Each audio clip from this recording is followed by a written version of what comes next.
Hello viewers, welcome to Healthistan YouTube channel. दोस्तों, अगर आपने हमारे चैनल को सब्सक्राइब नहीं किया तो चैनल को सब्सक्राइब करें और बेल आइकन पे क्लिक करें। दोस्तों, कहा जाता है कि पानी ज़िंदगी है, लेकिन यही पानी जब मशीनों के ज़रिए फ़िल्टर होकर महंगे दामों में बिकता है तो यही ज़िंदगी यानी पानी हमें मुश्किल में डाल देता है। अगर आप या आपके आसपास कोई भी फ़िल्टर वाटर या बाहर से बॉटल ख़रीद के पानी पीता है तो इस वीडियो को आखिर तक ज़रूर देखें। दोस्तों, हर गली, नुक्कड़ बाज़ार, होटल, रेस्टोरेंट में मिलने वाला पानी इतना साफ और हेल्दी नहीं होता जितना हम समझते हैं। कई लोग इस बात को जानते भी हैं लेकिन फिर भी बॉटल के पानी का इस्तेमाल करते हैं जैसे कि ये एक फैशन बन गया हो। ज़्यादातर लोगों की सोच होती है कि पानी जितना मीठा होगा उतना ही साफ और अच्छा होगा, लेकिन दोस्तों ऐसा नहीं है। दोस्तों, पानी को TDS यानी टोटल डिज़ोल्व सॉलिड से जांचा जाता है ताकि पता चले इसमें कितने मिनरल्स मौजूद हैं। अगर TDS 250 से 350 के दरमियान हो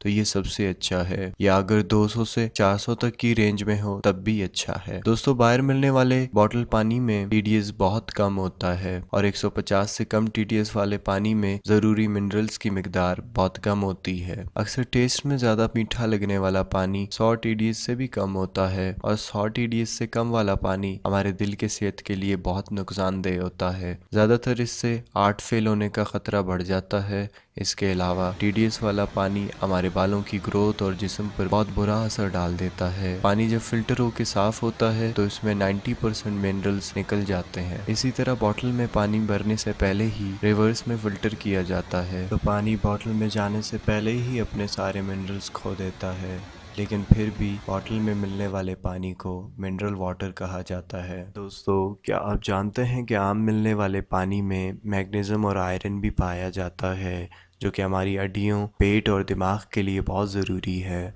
और साथ ही साथ इनकी वजह से भूख और प्यास भी कम होती है। बॉटल में मिलने वाले पानी में इस तरह के मिनरल्स नहीं पाए जाते, जिसकी वजह से हमारे जिस्म में इन मिनरल्स की कमी होने लगती है। तो दोस्तों, प्लास्टिक वाटर बोतल्स जो कि हम खाली करके कचरे में फेंक देते हैं, उनको ज़मीन में दबने से रिसाइकल होने में 500 से ज़्यादा साल लगते हैं। इसलिए कहा जाता है प्लास्टिक को रिसाइकल नहीं किया जा सकता, इसलिए प्लास्टिक का कम से कम इस्तेमाल करें। वो प्लास्टिक जिसको हमारी ज़मीन नहीं गला सकती तो हमारा पेट कैसे। पानी की बोतल्स जब भी बहुत दिनों तक धूप में रखी जाती हैं तो प्लास्टिक पानी में घुलता रहता है। पानी में ये प्लास्टिक घुलने की वजह से कैंसर और किडनी फेल होने जैसी बीमारियां होती हैं। इसके अलावा बॉटल में मिलने वाले पानी क्लोरेट और क्लोराइड केमिकल जैसे केमिकल मौजूद होते हैं। दोस्तों, हैरानी की बात यह है कि ये सभी केमिकल आम पानी में बिल्कुल भी नहीं पाए जाते। इसलिए केमिकल मिला पानी और मिनरल्स की कमी की वजह से बॉटल में मिलने वाला पानी हमारी सेहत के लिए नुकसानदेह है। इसकी वजह से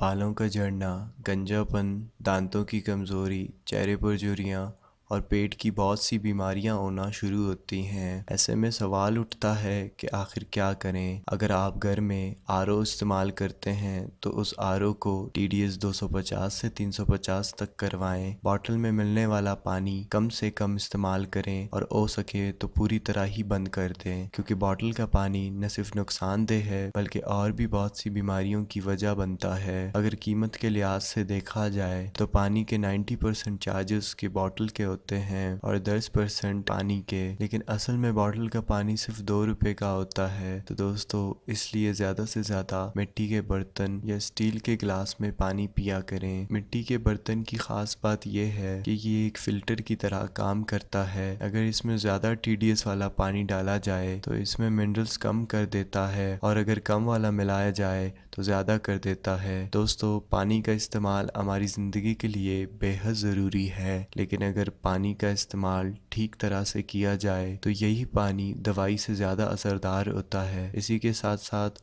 उम्मीद करता हूँ कि आज की वीडियो आपकी ज़िंदगी और सेहत के लिए बहुत मुफीद होगी। मज़ीद ऐसी वीडियोस के लिए चैनल को सब्सक्राइब करें, अपनी राय कमेंट्स में ज़रूर दें। अल्लाह हाफिज़।